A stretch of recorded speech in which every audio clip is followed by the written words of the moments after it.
Many schools are adjusting to the new state law that bans cell phones in school districts all across the state.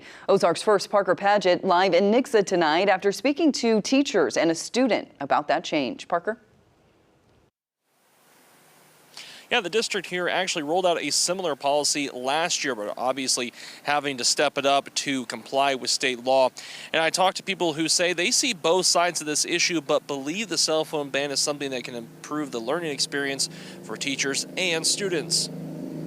I feel like there's both pros and cons to this new rule. Like all districts across Missouri, Nixa schools are complying with the new state law banning cell phones from the classroom. From 7:30 to 2:35, students are not allowed to use their phones within the building. Then that would include Apple Watches communicating with each other as well. I believe that they could use them to check the time, but they're not allowed to communicate digitally with each other. There are some exceptions. There will be a few exceptions where students can use their cell phones. If they have an IEP plan that requires cell phone use, if students have a medical device that requires cell phone use, they'll be allowed to use it. Other teachers like Aaron Livengood believe it'll help kids focus more on learning. Last year, we had a policy where they could not have it during the actual classroom times. I think that went pretty well. I saw a big difference in the engagement of our students. And the lack of phones could lead to more positive social interactions and the potential for less cyberbullying. I would think so. I think we should see some decrease in that, especially during the school day. They shouldn't have any way to do that if they're following the law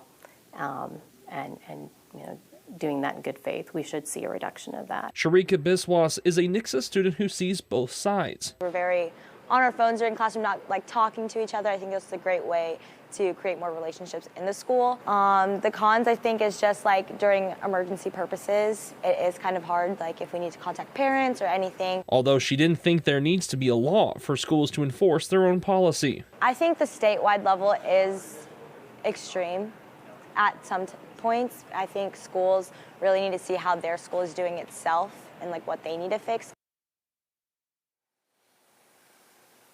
I reached out to a dozen other school districts in the Ozarks for their plans, and you can read those with this story online at ozarksfirst.com. Reporting live in Nixa, Parker Paget, Ozarks First.